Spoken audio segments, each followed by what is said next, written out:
पाकिस्तान है, अफ़गानिस्तान है, वहाँ तो मतलब अगर कोई आदमी रिलीजन के खिलाफ बोल दे तो उसको तो फांसी पे भी लटकाया जा सकता है। ये अघोषित गुंडागर्दी है रिलीजन की जो चल रही है लंबे समय से। दादागिरी बोलना चाहिए। But where is the evidence that God does not exist? अगर इतना ह्यूमन सेंट्रिक है, अगर गॉड उसको ह्यूमन से ही इतना लेना-देना है, तो इतना बड़ा जो उसने यूनिवर्स बनाया, तो इतना लंबा रायता क्यों फैलाया उसने? इसके बारे में आप क्या सोचते हैं कि भगवान राम या भगवान कृष्ण कभी पैदा हुए होंगे या मतलब भगवान के अवतार थे या वो एक व्यक्ति थे जिनको कि भगवान का स्टेटस मिल गया? मुझे लगता है कि अवतारवाद का जो कॉन्सेप्ट है, वो बाद में कभी आ गया है हिंदुइज़्म के अंदर। अगर हम वेदास को पढ़ें, ऋग्वेद को पढ़ते हैं, तो उसके अंदर हमें कुछ ऐसा अवतार-वतार लेता हुआ तो भगवान नहीं दिखता है।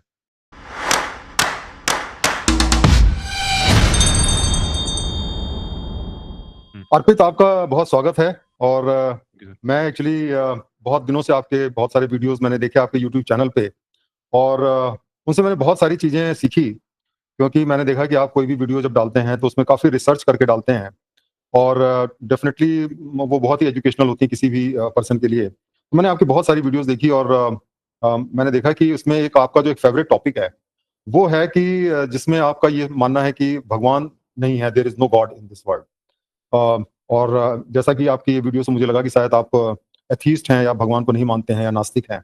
तो क्या आप बताएँगे कि क्या आप शुरू से ही भगवान को नहीं मानते थे या फिर कुछ ऐसा हुआ कि जिसकी वजह से आपको ऐसा लगा कि नहीं, भगवान जो है वो नहीं है या पूरी कल्पना है? तो कुछ आप इस जर्नी के बारे में बताएँगे अपनी?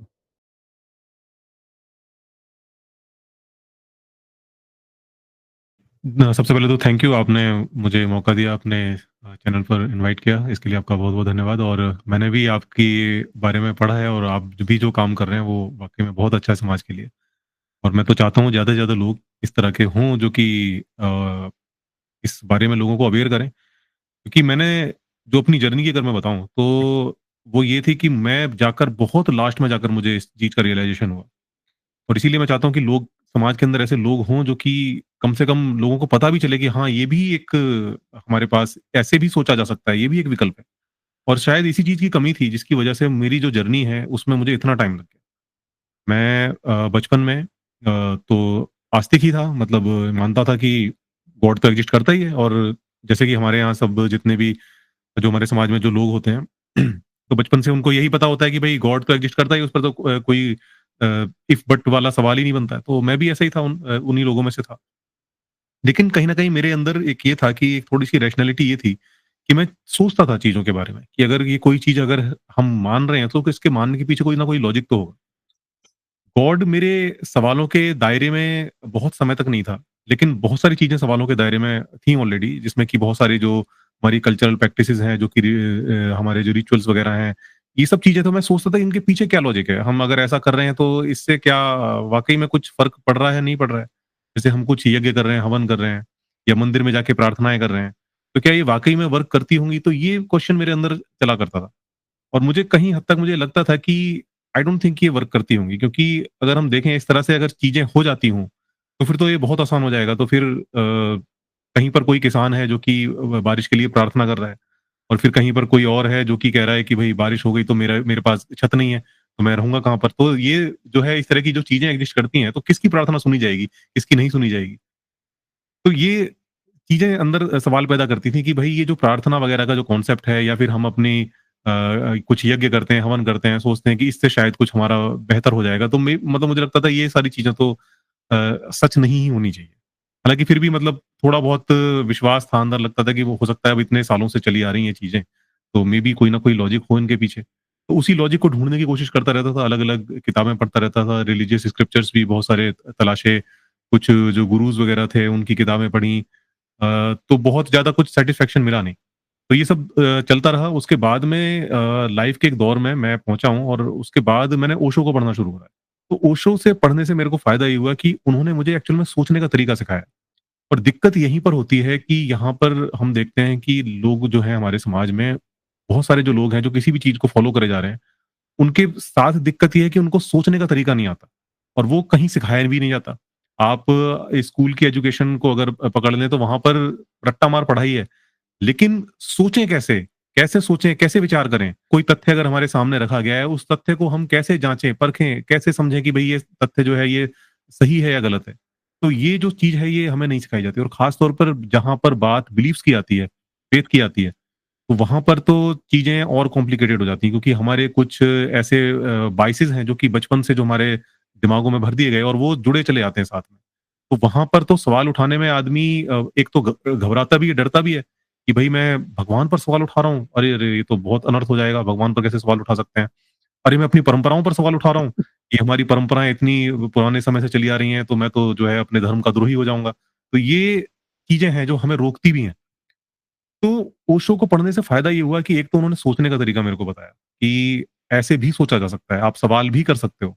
और दूसरा ये है कि उन्होंने उनके जो चीज़ें थी वो जिस तरह से जिस साहस के साथ, जिस करेज के साथ वो सवाल उठाते थे चीज़ों के ऊपर, अब चक्की घुमाते रहो, सुदर्शन चक्रधारी बन जाओ। उससे मेरे अंदर एक साहस आया कि भई सवाल उठा सकते हैं यार और सवाल उठाने में कोई दिक्कत नहीं है।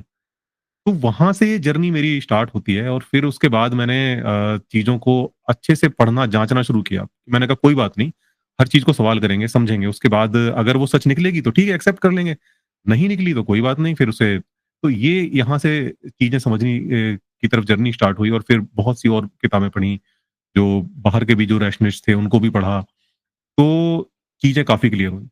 इंडिया के भी कई सारे रैशनलिस्ट हैं जैसे कि अपने अब्राहम कोवूर हैं जो कि साउथ के उनकी कुछ बुक्स पढ़ी, तो उनसे पता चला कि अच्छा ये जो जितनी भी ये जो जादू टोने करते हैं लोग, बाबागिरी जो होती है हमारे देश के अंदर, ये पूरी तरह से फ्रॉड है एंड इवन उनके जो चैलेंजेस थे उनके बारे में पढ़ा, कि उन्होंने तो इतने मतलब चैलेंज दे रखे हैं लोगों को कि आकर आप इन चीज़ों को साबित कर दो, इनाम ले जाओ।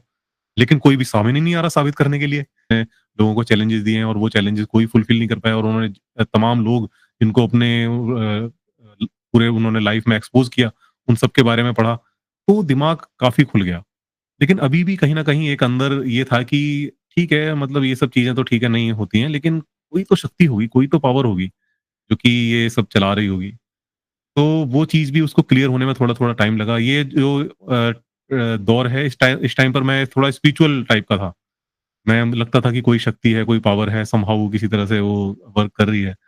बट धीरे-धीरे जैसे-जैसे चीज़ों को ढंग से पढ़ना शुरू किया, तो चीज़ें क्लियर होती चली।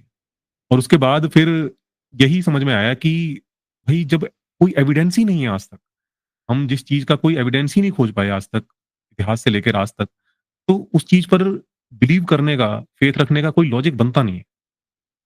लेकिन हाँ, मैं ओपन हूँ, अगर को कल को कोई लगता है, कोई ऐसा कंपेलिंग एविडेंस मिल जाता है जिससे कि हमें लगता है कि हाँ यार, ट्रस्ट किया जा सकता है, तो ठीक है, उसके लिए भी ओपन है। लेकिन अभी फ़िलहाल के लिए तो कोई एविडेंस नहीं है, तो भई अपने पास कोई रीज़न नहीं है ट्रस्ट करने का या बिलीव करने का।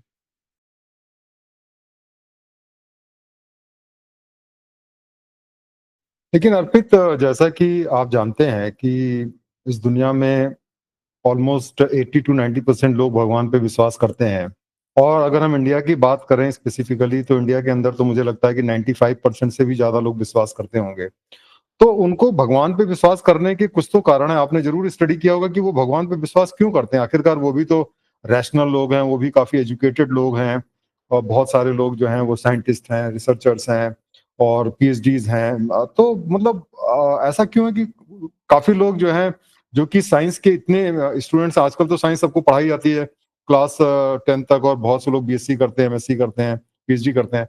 तो मतलब उनके उनके पॉइंट ऑफ व्यू से अगर देखें तो मतलब क्यों लोग भगवान को फॉलो करते हैं, अगर आपके हिसाब से, जैसा कि कोई एविडेंस नहीं है तो?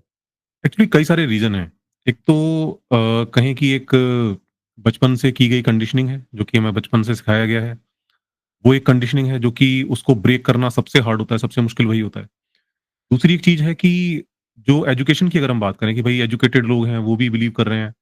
तो उसका रीज़न ये है कि एजुकेशन जो हमारे यहाँ दी जाती है, वो एजुकेशन सिर्फ़ एक रट्टा-मार पढ़ाई है, जो कि आप पढ़ रहे हो और आपने जस्ट उसको एग्ज़ाम में रिप्रोड्यूस कर देना है और आप पास हो जाओगे।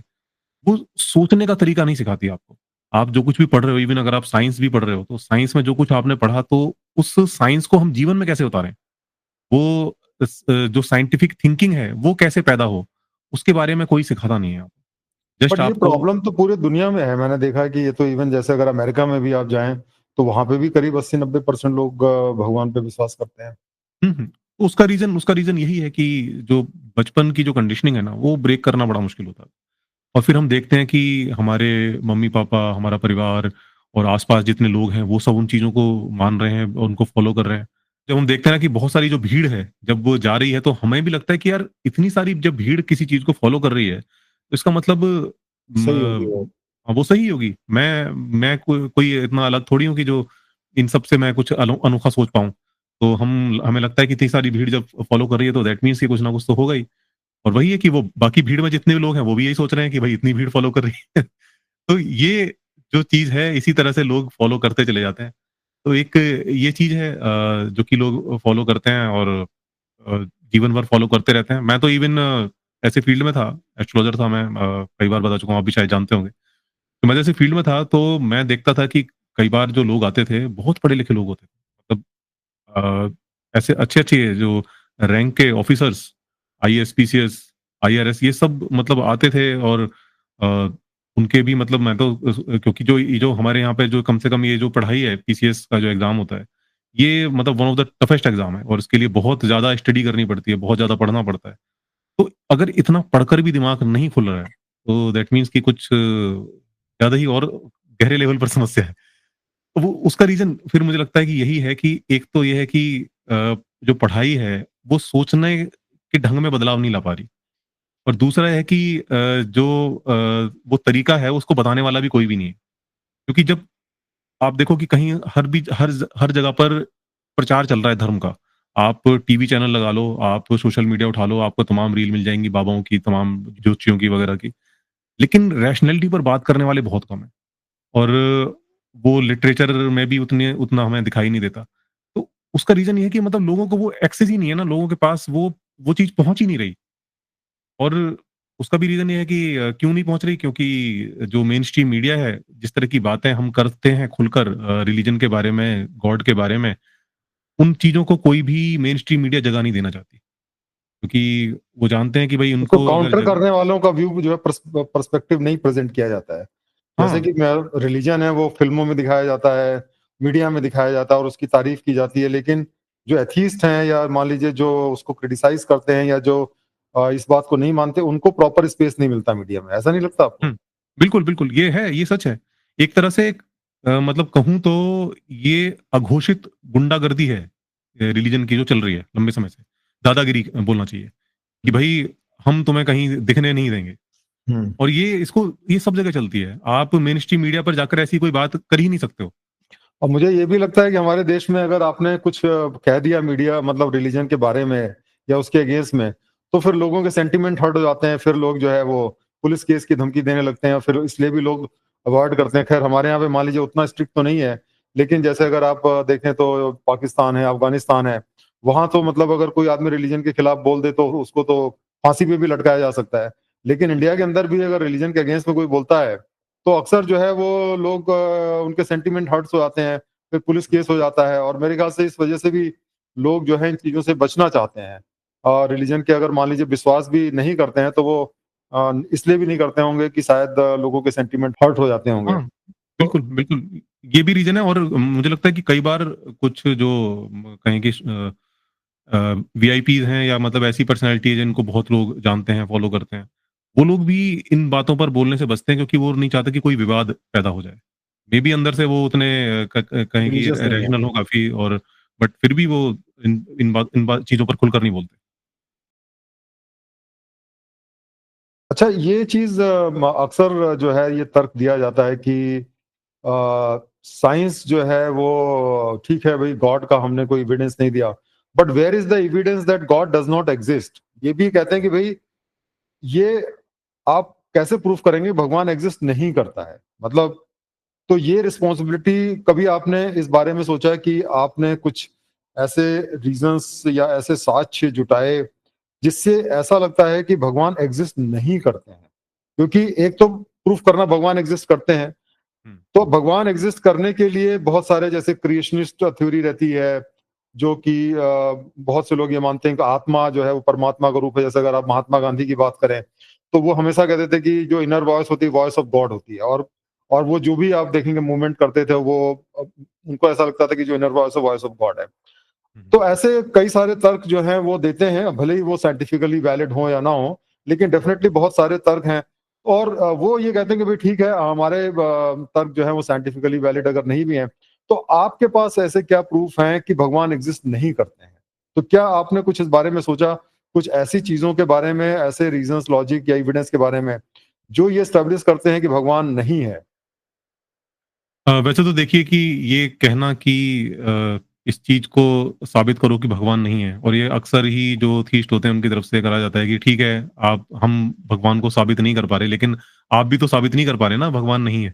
हम्म। ये इस तरह से सवाल करते हैं, लेकिन एक्चुअल में इसमें एक लॉजिकल एरर है हम्म। कि क्लेम कौन कर रहा है यहाँ पर? हम हम्म। क्लेम नहीं कर रहे। हम तो कह रहे हैं ठीक है, हम तो ओपन है, आप साबित कर दो, हम मान लेते हैं, अभी मान लेते हैं। हम्म। लेकिन साबित आप नहीं कर पा रहे। हम्म। आप तो जब चीज़ जिस चीज़ को साबित ही नहीं कर पा रहे, तो उस पर विश्वास करने की कोई वजह नहीं बनती। कम से कम कोई चीज़ पर हम माने, किसी चीज़ पर बिलीव करें, तो कोई तो रीज़न होना चाहिए, कोई तो लॉजिक होना चाहिए। अगर वो नहीं है, बिल्कुल भी नहीं है, तो फिर कोई वजह ही नहीं बचती। और दूसरी बात है कि अगर ये कहें कि भई आप कैसे कह सकते हैं, तो अ, गॉड नहीं है, तो अब कहें कि तो अभी ये क्लेम तो नहीं है मैं कर रहा हूँ, लेकिन हाँ, कुछ चीज़ें हैं जिन पर आपको सोचना चाहिए। अगर जो थीस्ट हैं उनको थोड़ा-सा विचार करना चाहिए। आप ये देखें कि जो हमारा अस्तित्व है इस पूरे यूनिवर्स के अंदर, उसके बारे में सोचें। आप धरती पर अगर हम इंसानी अस्तित्व की बात करें, तो धरती की 4.5 बिलियन ईयर्स की जो हिस्ट्री है, उसमें ह्यूमन की एक्जिस्टेंस मात्र 2 लाख साल की है। और इसको अगर पूरा एक शॉर्टर टाइम स्केल पर लेके आएँ, तो अगर इसको 1 साल का पीरियड बना दें इसको हम, तो हमें पता चलता है कि 31 दिसंबर को बिल्कुल पूरा साल निकलने के बाद 31 दिसंबर को रात में आई थिंक 9 बजे या साढ़े 9 बजे करीब, वो मैंने कहीं पढ़ा था, तब जाकर ह्यूमन एग्जिस्ट करना शुरू करता है। तो इतनी छोटी-सी एग्जिस्टेंस है हमारी इस यूनिवर्स के अंदर, और अगर यूनिवर्स की हिस्ट्री की बात करें तो वो 13 पॉइंट समथिंग बिलियन ईयर्स की हिस्ट्री है उसकी। इतनी लंबी हिस्ट्री में हमारी जो एग्जिस्टेंस है वो एक सेकंड भर की भी नहीं है, और उसके लिए हम ऐसा सोचते हैं कि ये पूरा जो ब्रह्मांड है ये हमारे लिए रचा गया है, और जो ईश्वर है उसको हमसे बड़ा मतलब है। वो हमारे लिए अगर मतलब कोई एग्जिस्ट करता भी होगा, तो उसको हमारे जीवन से बड़ा कुछ लेना देना है, और वो हमारे लिए किताबें भेजता है, हमें बताता है कि तुम्हें कैसे ज़िंदगी जीनी है, और ऐसे नहीं करना है वरना मरने के बाद तुम्हारा ये होगा, और पहले मरने से पहले तुम कहाँ थे, मरने के बाद कहाँ जाओगे। ये सब बातें वो ह्यूमन को बता रहा है। तो और दूसरी एक चीज़ और आप देखो कि अगर यूनिवर्स में देखो कि अगर कोई चलो बनाने वाला होगा, तो बनाने वाले का एक तो हम देखते हैं कि वो जो रिलीजन के हिसाब से देखें तो पूरा सारा जो रिलीजन है वो ह्यूमन सेंट्रिक है। ह्यूमन का ही है उसमें जो कुछ लेना-देना है। बाकी किसी से कुछ लेना-देना नहीं है। अगर इतना ह्यूमन सेंट्रिक है, अगर गॉड, उसको ह्यूमन से ही इतना लेना-देना है, तो इतना बड़ा जो उसने यूनिवर्स बनाया, तो इसमें तो तमाम जो प्लैनेट हैं उन पे तो जीवन भी सही नहीं है। सही बात है। ह्यूमन की तो आप बात ही छोड़ दो। अगर हम अपने ही सोलर सिस्टम की बात करें, तो यहाँ पर जो प्लैनेट्स हैं, अर्थ को छोड़कर बाकी प्लैनेट्स पर, और उनके भी जो कहें जो सैटेलाइट्स हैं उन पर किसी पे जीवन नहीं है। और इसी से हम मान सकते हैं कि बाकी जो अदर भी अगर जो होंगे, तो वहाँ भी जीवन इतना तो नहीं होगा। मतलब हाँ, चलो हम ये भी मान लें कि मे बी चलो कहीं होगा, जो हमारी मिल्की वे गैलेक्सी है उसमें कुछ ऐसे स्टार्स हो सकते हैं जहाँ पर जीवन हो, बट इतना तो नहीं होगा। तो इतना लंबा रायता क्यों फैलाया उसने? सो अर्पित, इसमें एक बहुत इंटरेस्टिंग मैं आपसे इंसिडेंट शेयर करना चाहता हूँ। हुँ, आपने शायद रसल, जो बर्नार्ड रसल है, जिनका नाम सुना होगा, जो बहुत ही बड़े फिलोसोफर हैं, हुँ, हुँ, तो उन्होंने एक टी पॉट माइंड एक्सपेरिमेंट के बारे में बताया था। हुँ, उसमें उन्होंने कहा कि मेरा क्लेम ये है कि अर्थ और मार्स के बीच में एक टी पॉट है जो कि सन के चक्कर लगा रही है। अब आप प्रूफ करिए कि वो टी पॉट नहीं है। और अगर आप ये प्रूफ नहीं कर पाते हैं कि वो टी पॉट नहीं है, इसका मतलब कि टी पॉट एग्जिस्ट करता है।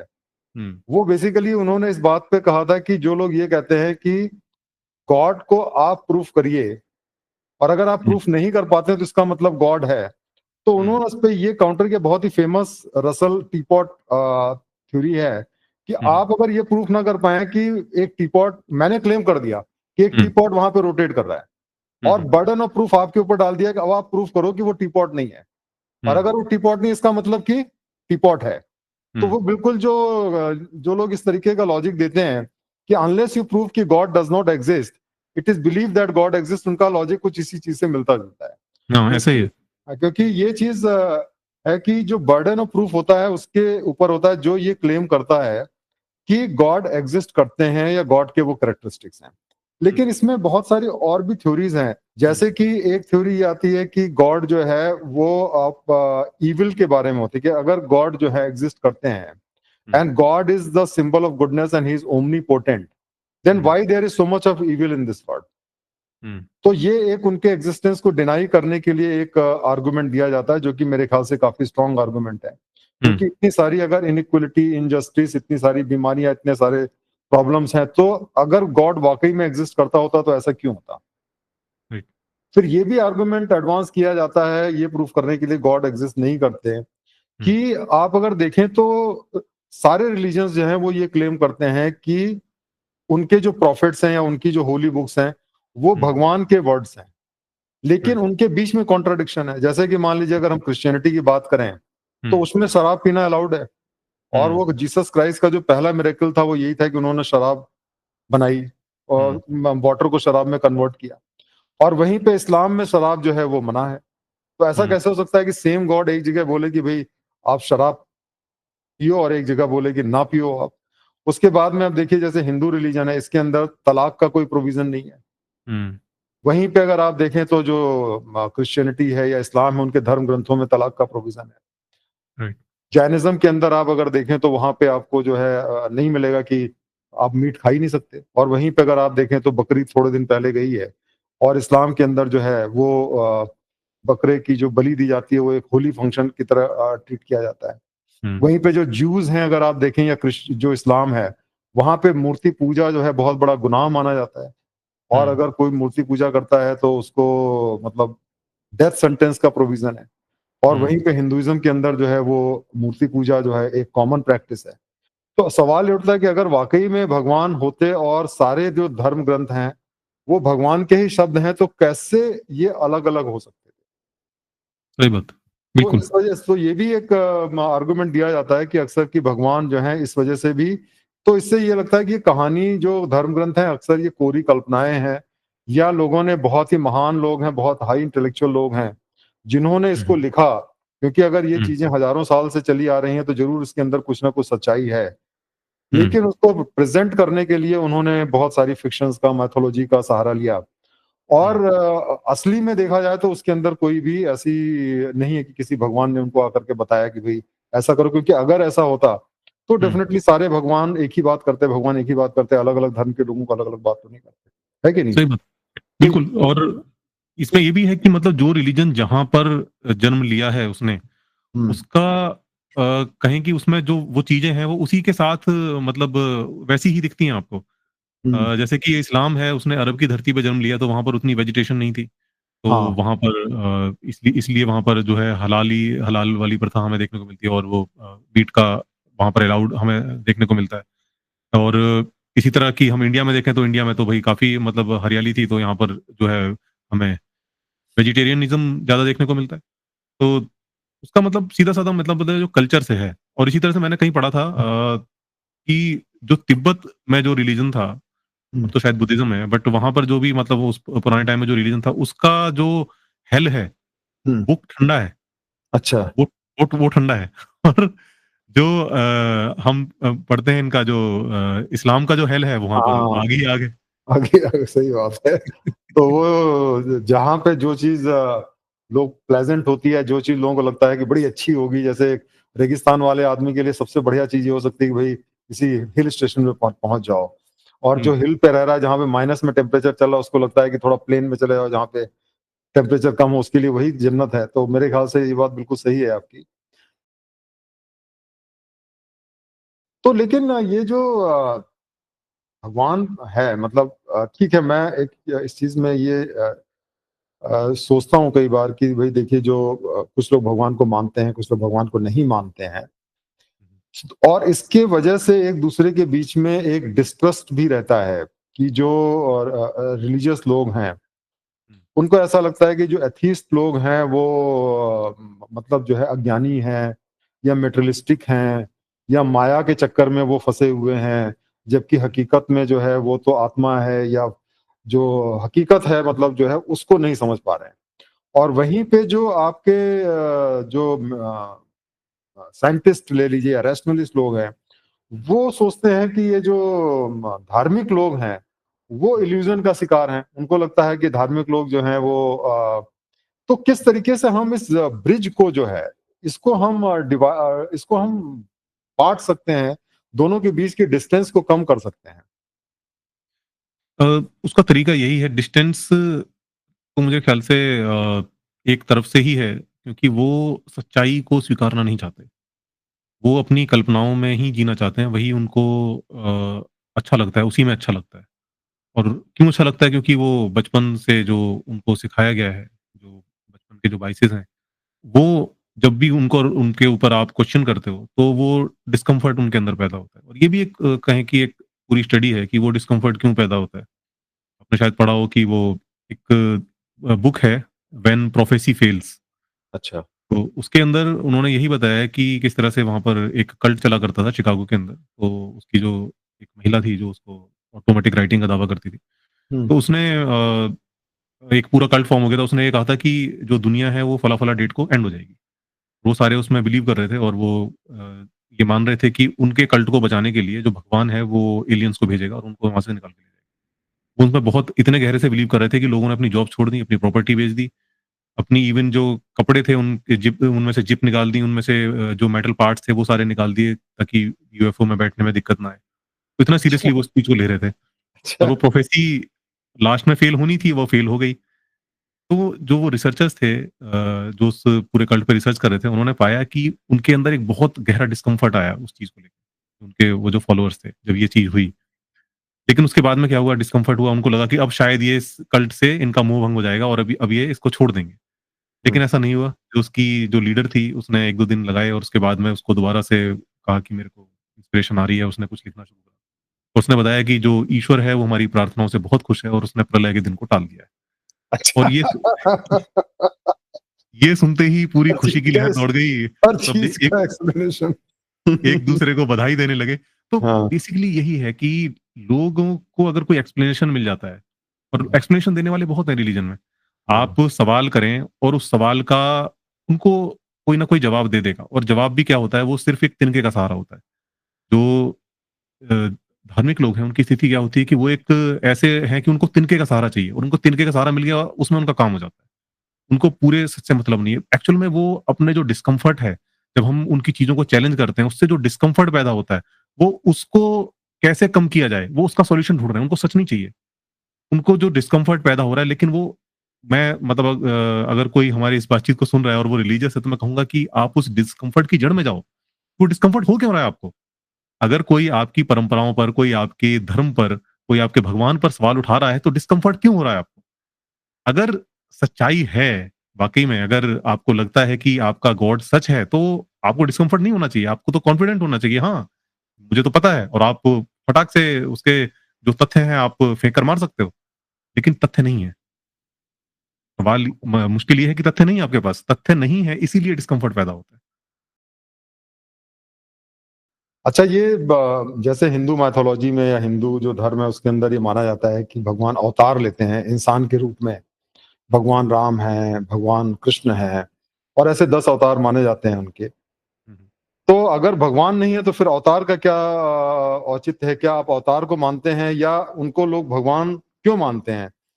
मतलब इसके बारे में आप क्या सोचते हैं कि भगवान राम या भगवान कृष्ण कभी पैदा हुए होंगे या मतलब भगवान के अवतार थे या वो एक व्यक्ति थे जिनको कि भगवान का स्टेटस मिल गया? तो इस बारे में आपकी क्या मतलब सोच है इसके बारे में आप बताएँ? मुझे लगता है कि अवतारवाद का जो कॉन्सेप्ट है, वो बाद में कभी आ गया है हिंदुइज़्म के अंदर। अगर हम वेदास को पढ़ें, ऋग्वेद को पढ़ते हैं, तो उसके अंदर हमें कुछ ऐसा अवतार-वतार लेता हुआ तो भगवान नहीं दिखता है। हुँ, हुँ। बाद में शायद ये कुछ कहें कि कथाएँ रची गईं। मेबी शायद शुरू में जैसे रामायण को अगर पढ़ो, तो रामायण को पढ़कर ऐसा लगता है कि उसमें राम, जो अगर वाल्मीकि रामायण को पढ़ते हैं, तो उसमें जो राम हैं, वो एक जस्ट एक कैरेक्टर हैं, एक कहानी का किरदार है। वो कोई गॉड नहीं है।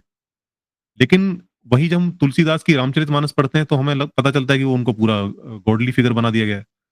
तो मेबी मतलब जो महाभारत है और रामायण है, ये कथाएँ होंगी जो लिखी गई, किसी ने बहुत अच्छी कोई कथा लिख दी और वो कथा इतनी अच्छी थी कि वो पूरे में प्रचलित हो गई, पॉपुलर हो गई पूरी। पॉपुलर हो गई। तो हुँ। अब उस पॉपुलर हुई किसी चीज़ को किस तरह से अपने धर्म का हिस्सा बनाया जाए? Maybe okay. शायद ये उसका एक कहें से वहाँ से निकला हुआ आइडिया है। कि इनको हम अवतार घोषित कर देते हैं कि ये भगवान के अवतार हैं। तो ऐसे अच्छा। करके उनको अपने धर्म के अंदर शायद शामिल कर लिया। मतलब ये मेरी थ्योरी है, मे बी इस पर आगे रिसर्च हो तो पता चले। चलिए खैर ये तो एक नेवर एंडिंग टाइप का टॉपिक है और मुझे ऐसा लगता है कि समय के साथ में जैसा मुझे लगता है कि जैसे-जैसे रैशनैलिटी बढ़ रही है, जैसे-जैसे ग्लोबलाइज़ेशन हो रहा है और जैसे-जैसे हम दूसरे कल्चर्स और दूसरे कंट्रीज़ के बारे में जान रहे हैं, तो मेरे ख्याल से जो परसेंटेज है लोगों का, वो काफ़ी हद तक अगर दुनिया के लेवल पे देखें तो जो भगवान को मानने वाले लोगों का परसेंटेज है वो कम हो रहा है। हुँ, लेकिन इंडिया के अंदर देखें तो मेरे ख्याल से पिछले कुछ सालों में यहाँ पे जो भगवान पे मानने वालों की संख्या है या कम से कम जो उसमें पब्लिक डिस्कोर्स में जो रिलीजन का इस्तेमाल है, हुँ, वो काफ़ी ज़्यादा बढ़ा है। हुँ। तो आपके हिसाब से जो रिलीजन है या भगवान पे मानने वालों के लोग उसका इकोनॉमी पे या उसका उस कंट्री के डेवलपमेंट पे क्या सकारात्मक फ़र्क पड़ता है या नकारात्मक फ़र्क पड़ता है? आपके आपके इस बारे में क्या विचार हैं? अब वो कहीं न कहीं नकारात्मक ही पड़ता है और इकोनॉमी पर सीधे-सीधे तौर पर नहीं कह सकते कि सीधे ही फ़र्क पड़ जाता है, उसका थोड़ा-सा वो कॉम्प्लेक्स है। जैसे कि हम देखते हैं कि जो लिबरलाइज़ेशन हुआ था 90s के दशक में, तो उसके बाद मैं देखता हूँ कि लोगों का लिविंग स्टैंडर्ड है, उसके अंदर काफ़ी तेज़ी से सुधार हुआ। जो साइकिल वाले थे उनके पास टू व्हीलर्स आ गए, टू व्हीलर वाले थे उनके पास कारें आ गईं, घर में तमाम इलेक्ट्रॉनिक्स गैजेट्स हमें देखने को मिले। वो जो एक कहें कि एक पैसा आया लोगों के पास, लेकिन उस पैसे का लोगों ने इस्तेमाल क्या किया? उस पैसे का जब मैं क्योंकि मैं उस पूरे दौर को मैंने देखा हुआ है अपनी आँखों से, उस दौर में जब पैसा लोगों के पास आना शुरू हुआ, तो हम देखते हैं कि लोग क्या करा रहे हैं, लोग कथाएँ करा रहे हैं, लोग जागरण करा रहे हैं, ना विशाल भंडारे हो रहे हैं। तो ये चीज़ें होनी शुरू हो गई। हमने उस पैसे को धर्म में इस्तेमाल किया। उसके पीछे कहीं न कहीं मुझे वजह लगती है कि हमें शायद ऐसा लगता है कि जो पैसा है उसको अगर हम धर्म के काम में लगाते हैं, एक तो हमें एक सैटिस्फैक्शन फ़ील होता है वो कि है ना हमने एक कोई एक पुराना गाना है, तू एक पैसा देगा गरीबों की सुनो तो हाँ, वो तुम्हारी हाँ, सुनेगा, तुम एक पैसा दोगे वो 10 लाख देगा, एक पुराना गाना है। तो हाँ, कई बार लोग सोचते हैं कि भगवान के अगर काम में कुछ पैसा लगाएँगे, तो उसका हुँ, कई गुना रिटर्न हमको भगवान देगा। हाँ। वो एक वजह है और दूसरा आप देखो कि ये पूरा ना कहें कि एक दिखावे का कल्चर है। लोग अगर जो कोई कथा करा रहा है, कोई जागरण करा रहा है, कोई विशाल भंडारा करा रहा है, तो उसके पीछे एक छुपा हुआ मोटिव और है कि वो लोगों को बताना चाह रहा है कि देखो मेरे हुँ। पास पैसा है। हाँ, ये भी बात हो सकती है, सही बात है, सही बात है। तो इससे एक तीर से 2 शिकार हो रहे हैं। एक तो राइट, आपको ये लग रहा है कि आपने कुछ पुण्य का काम कर दिया और हाँ, दूसरा आपके समाज में ढिंढोरा भी पिट गया कि सही भई बात आप है। आप आपके पास पैसा है, पैसे वाले हो गए, सही बात पैसे है। वाले हो गए। हाँ, तो हाँ, ये ड्यूअल पर्पज़ तो ये जो इकोनॉमी इससे डेवलप हुई, तो ये धर्म के कामों से जो इकोनॉमी डेवलप हुई, उसने बड़े-बड़े बाबाओं को पैदा करा। अब देखो जितने भी ये बाबा पैदा होने शुरू हुए हैं, ये वहीं से पैदा होने शुरू हुए हैं। सही बात है। आसाराम को उठा लो आप, रामदेव बाबा को उठा लो। ये और उसके बाद तो फिर तमाम बाबाओं की लाइन लगी हुई है और जिनका कितने-कितने फॉलोवर जिनके और दूसरी चीज़ इन्होंने और करी जब क्योंकि हमने ही पैसा दिया इनको और जिनके पास पैसा आ गया, जब पैसा आ जाता है आपके पास तो फिर आपके पास बहुत ताकत आ जाती है। इतनी ताकत आ गई इनके पास में इन्होंने उसके उस समय पर क्योंकि प्रचार का माध्यम केवल टीवी था, इन्होंने टीवी को पकड़ लिया। टीवी पर इन्होंने स्लॉट परचेज़ कर लिए। जो आसाराम बापू है उसके इतना प्रचार होने का कारण ये था कि उसने टीवी का स्लॉट खरीद रखा था। जी टीवी पर उसका सुबह 8 बजे प्रवचन आता था। हुँ, तो उसने वो वहाँ से स्लॉट खरीदा और उसके बाद उसकी पूरे इंडिया में उसकी ख्याति मच गई। यही सेम काम रामदेव बाबा ने करा। उसने पहले आस्था चैनल था, उस समय पर रिलीजियस चैनल नहीं होते थे, लेकिन उस आइडिया को भी जो है क्रैक करा। एक पत्रकार माधवकांत मिश्रा थे, उन्होंने इस आइडिया को क्रैक करा और उन्होंने रिलीजियस चैनल पहला रिलीजियस चैनल आस्था चैनल लॉन्च कर दिया। हुँ, बाबा रामदेव वहाँ पर आने शुरू हो गए और वहाँ से बाबा रामदेव की पॉपुलैरिटी इतनी बढ़ती है, इतना पैसा उनके पास आता है कि वो चैनल ही बाद में उन्होंने परचेज़ कर लिया। बताइए। आज उसकी ओनरशिप बाबा रामदेव के पास सही बात है है। और उसके बाद हज़ारों इतना करोड़ की सुधार प्रॉपर्टी जो है, बहुत सारे गुरु हैं जिनके पास हज़ारों करोड़ की प्रॉपर्टी है। कितने कंट्रीज़ में उनके आश्रम हैं, करोड़ों में, लाखों में उनके फॉलोवर्स हैं। मतलब they are very powerful people, yes, no doubt. तो इकोनॉमी तो कहें कि हमने हमारी जो इकोनॉमी है वो बजाय कि पब्लिक के पास वो पैसा जाता पब्लिक के कुछ काम में आता हमने सारे वो काम करे हैं कि वो सारा पैसा जाकर कुछ लोगों के हाथ में आके केंद्रित हो गया। हुँ, अब वो हुँ, बड़े बड़े बाबा हो चाहे या बड़े बड़े बिजनेसमैन हो वो वहां जाके सेंट्रलाइज हो गया और गवर्नमेंट की भी इसमें गलती है गवर्नमेंट ने भी कुछ ऐसा नहीं करा कि जो पैसा आया था उसको किसी तरह से एजुकेशन की तरफ हम डाइवर्ट कर पाते जो प्राइमरी एजुकेशन है उसको हम बेटर कर पाते, क्योंकि चाइना ने किया। चाइना ने अपनी जो प्राइमरी एजुकेशन है उस पर बहुत काम किया और जिसका रिजल्ट है कि आज वो वहां पर बैठा हुआ है। हमने उस तरफ ध्यान ही नहीं दिया और आज भी ध्यान नहीं दे रहे, और हम उम्मीद कर रहे हैं कि हम 2047 में हम विकसित भारत बन जाएंगे। चलिए खैर, हम सब चाहते हैं कि भारत डेवलप्ड हो, लेकिन अब देखिए जैसा कि चल रहा है तो समय बताएगा कि वाकई में प्रेडिक्शन सही निकलता है कि नहीं निकलता है। तो चलिए, बहुत अच्छा रहा अर्पित आपसे बातचीत करके, और मेरे ख्याल से आज हमने काफ़ी चीज़ें सीखी और काफ़ी चीज़ों के बारे में जाना, और ख़ास तौर से कि लोग भगवान पे क्यों विश्वास करते हैं, और हम क्या कर सकते हैं लोगों को जागरूक बनाने के लिए। आप उसमें बहुत इम्पोर्टेंट रोल प्ले कर रहे हैं। अपना आपका जो चैनल है, उसमें मैं देखता हूँ कि उसमें लाखों लोग आपको फ़ॉलो करते हैं और आपकी बातें सुनते हैं। इससे एक उम्मीद की किरण भी पैदा होती है कि शायद अभी भी हमारे देश में जो है वो, हमारे जो समाज है वो इतना क्लोज माइंडेड नहीं है कि वो नए विचारों को नहीं सुनेगा, या अगर हम तर्क से अपनी बातों को रखेंगे तो वो नहीं समझेगा। भले ही ऐसे लोगों की संख्या कम है, लेकिन मुझे ऐसा लगता है कि ऐसे लोगों की संख्या समय के साथ में बढ़ेगी, जैसे-जैसे हमारे यहाँ पे एजुकेशन का लेवल इम्प्रूव होगा, लोगों के अंदर अवेयरनेस आएगी, और डिसइल्यूशनमेंट भी होगा जो रिलीजियस लीडर्स हैं उनसे होगा। तो धीरे-धीरे करके मेरे ख्याल से हम जो है रैशनैलिटी की तरफ बढ़ेंगे, और एक रैशनल सोसाइटी, शायद एक बेटर सोसाइटी फ्यूचर में क्रिएट करेंगे। तो बहुत आनंद आया आपके साथ में बातचीत करके, और मुझे उम्मीद है कि जो व्यूअर्स हैं वो भी एन्जॉय करेंगे आपके इस सेशन को, और बहुत कुछ सीखेंगे। थैंक यू वेरी मच, और होपफुली फिर हम मिलेंगे और फिर हम इस चर्चा को आगे बढ़ाएँगे। Thank you.